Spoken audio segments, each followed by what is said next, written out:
Unapomtii Mungu, shetani anakukimbia. Mtii Mungu, mpinge shetani, naye atakukimbia. Kama una dhambi yoyote, ombe Mungu rehema. Anasema mkaribieni Mungu naye atawakaribia ninyi. Kumkaribia Mungu, tusogee kwake kwa maombi. Mkaribie na ndoa yako kama ina shida, ina dosari. Pengine we ni kijana, haujaoa, haujaolewa,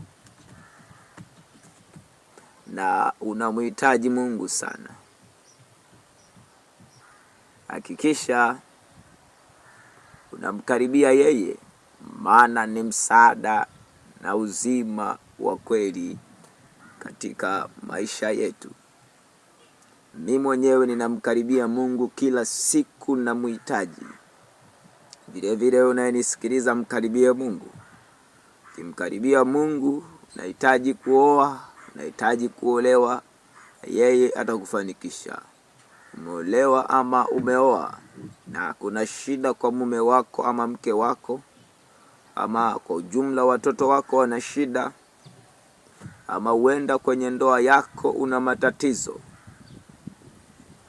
nataka nizungumze hasa kwenye ndoa. Wakati namtumikia Mungu, Mungu akanijalia kunipa neema na akanifunulia jinsi ambavyo shetani anawaekea watu mashtaka. Kwa ninaposema mpinge shetani, inamaanisha kweli kweli. Familia imebeba hatima ya kwako. Familia imebeba hatima ya taifa zima. Na shetani ataanza kushtaki familia. Utaona watoto wanaanza kuharibika kwenye foolish age. Kwenye wakati wa balehe wataanza kuharibika puberty stage.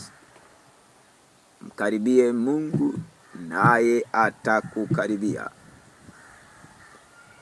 Furaha yako unayofurahia ubaya, geuza kuwa huzuni.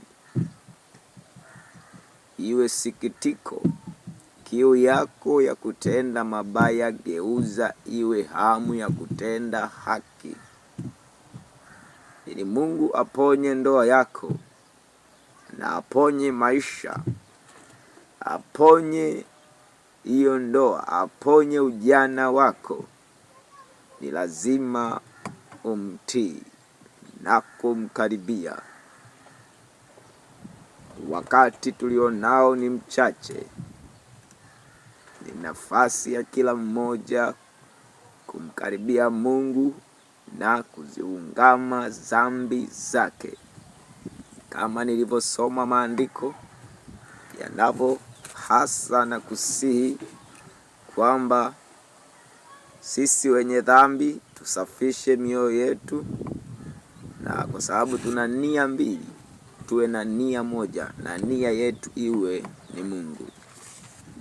Kwa unaponisikiliza, ninazungumzia hasa katika ndoa ama familia.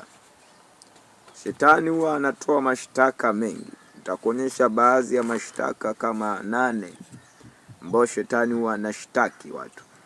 Anaweza akakushtaki mbele za Mungu usioe ama usiolewe. Anasema inawezekanaje? Inawezekana. Anaweza akakushtaki ukafunga ndoa na mapepo. Ndio pale unaona mtu unaota uko unafanya ngono na mtu fulani. Yule sio mtu. Ile ni images ya shetani mwenyewe, anakuja katika umbile la kama mtu na anatumia akili yako, ufahamu wako, anageuza, anatumia kitu tunaita mazinga ombwe. Kwa unajikuta unafanya uasherati na mapepo ama mashetani. Hiyo tunaita ndoa ya kishetani. Anakushtaki na Mungu anaruhusu kabisa, kwa sababu wewe humtii Mungu. wala hujampinga shetani. Ila ukimtii Mungu na kumpinga shetani, haitatokea hata siku moja ukashindwa kuolewa na ukashindwa au ukafunga ndoa na mapepo. Haiwezekani, kwa sababu unamtii Mungu. Kwa sababu hujamkaribia Mungu, Mungu naye hakukaribii. Kwa sababu umemwacha Mungu, Mungu naye anakuacha.